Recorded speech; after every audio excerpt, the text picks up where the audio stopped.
Hi hello Tanu's വേൾഡിൽ ഇന്ന് നമ്മളൊരു ട്രെൻഡിങ് ഐറ്റം ഉണ്ടാക്കാൻ പോകണം കേട്ടോ. ബൺ മസ്കയും ഒരു ഏലക്ക ചായയും ഭയങ്കര ടേസ്റ്റാണെന്നാണല്ലോ പറഞ്ഞ് കേൾവി. അപ്പോൾ എന്തായാലും ശരി, നമുക്കൊന്ന് ഉണ്ടാക്കി നോക്കാം. ഞാനൊരു പ്രാവശ്യം ഉണ്ടാക്കി നോക്കി, ഇഷ്ടപ്പെട്ടു. ആ ടേസ്റ്റ് ഇഷ്ടപ്പെട്ടപ്പോൾ നിങ്ങൾക്ക് കൂടി ഒന്ന് ഷെയർ ചെയ്യാമെന്ന് വെച്ചിട്ട് ഉണ്ടാക്കുകയാണ് കേട്ടോ.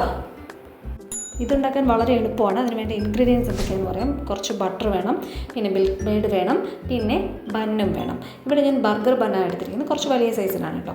അപ്പോൾ ആദ്യം ഈ ബണ്ണിനെ രണ്ടായിട്ടൊന്ന് കട്ട് ചെയ്തെടുക്കുന്ന ഞാൻ കാണിച്ചു തരുന്നുള്ളൂ, അതുപോലെ ചെയ്യാം.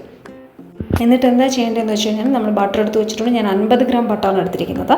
ഈ ബട്ടർ ഒരു ബൗളിലേക്ക് ഇട്ടു. എന്നിട്ട് നന്നായിട്ട് മിക്സ് ചെയ്ത് കൊടുക്കുക. വിസ്ക് വെച്ചിട്ടോ അല്ലെങ്കിൽ സ്പൂൺ വെച്ചിട്ടോ നന്നായിട്ട് മിക്സ് ചെയ്ത് ഒന്ന് സ്മൂത്താക്കി എടുക്കുക. പിന്നെ ഇത് ഫ്രിഡ്ജിൽ വെച്ചിരിക്കുന്ന ബട്ടർ ആണെന്നുണ്ടെങ്കിൽ നമ്മൾ ഫ്രീസറിൽ നിന്നൊക്കെ ഒന്ന് മാറ്റി വെച്ച് ഒന്ന് തണുപ്പ് മാറ്റിയ ശേഷം വേണം നമ്മളിതൊന്ന് നന്നായിട്ടൊന്ന് മിക്സ് ചെയ്തെടുക്കാൻ. എന്നിട്ട് ഇതിലേക്ക് ചേർത്ത് കൊടുക്കുന്നത് മിൽക്ക് മെയ്ഡാണ്. നന്നായിട്ട് മധുരം കഴിക്കാൻ ഇഷ്ടപ്പെടുന്നവരാണെങ്കിൽ അതിനനുസരിച്ച് മിൽക്ക് മെയ്ഡ് ചേർത്ത് കൊടുക്കുക. പിന്നെ ഫ്ലേവറിന് വേണ്ടിയിട്ട് നമുക്ക് വേണമെങ്കിൽ വാനില എസൻസോ മറ്റോ ചേർത്ത് കൊടുക്കാം. ഞാൻ കുറച്ച് മധുരമാണ് ചേർത്ത് കൊടുക്കുന്നത്, എനിക്ക് അത്ര മധുരം മതി. ഒരുപാട് മധുരം കഴിക്കാൻ ഇഷ്ടപ്പെടുന്നില്ല ഇതിൽ.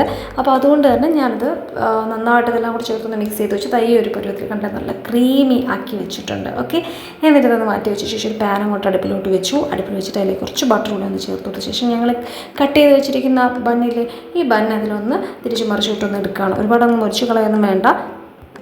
കഴിക്കുമ്പോൾ നമുക്ക് ചെറിയൊരു ചൂടോടുകൂടി കഴിക്കാമല്ലോ ചായയോടൊപ്പം.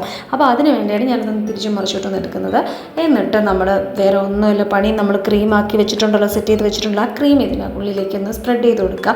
സ്പ്രെഡ് ചെയ്ത് കൊടുക്കുമ്പോൾ സൈഡിലേക്ക് കൂടി ഒന്ന് സ്പ്രെഡ് ചെയ്ത് കൊടുക്കുകയാണെങ്കിൽ കാണാനൊരു ലുക്ക് ഉണ്ടാവും, കഴിക്കാൻ നമുക്ക് കുറച്ച് കൂടുതൽ ക്രീമി ആയിട്ടിരിക്കുമല്ലോ. അപ്പോൾ ആ ക്രീം എടുത്ത് ഇതുപോലെ അങ്ങ് തേച്ച് കൊടുക്കാം. ഓക്കെ, എന്നിട്ട് നമ്മുടെ പണി തീർന്നു. പിന്നെ ഫ്ലേവേഴ്സ് എന്തെങ്കിലും വേണമെങ്കിൽ ആഡ് ചെയ്യുമെന്ന് ഞാൻ പറഞ്ഞിരുന്നു ക്രീമിൻ്റെ കൂടെ തന്നെ. ഓക്കെ, അപ്പം ഭയങ്കര സംഭവമാണോ എന്ന് ചോദിച്ചു കഴിഞ്ഞാൽ എനിക്ക് അങ്ങനെ ഭയങ്കര സംഭവമൊന്നും ഞാൻ പറയുന്നില്ല. പക്ഷെ നമ്മൾ ബട്ടർ ബണ്ണൊക്കെ കഴിച്ചിട്ടുള്ളവരാണ് ഇഷ്ടപ്പെട്ടിട്ടുണ്ടെങ്കിൽ അതിനേക്കാൾ കുറച്ചുകൂടി നല്ല ടേസ്റ്റ് ഉണ്ടെന്നാണ് പറയാൻ.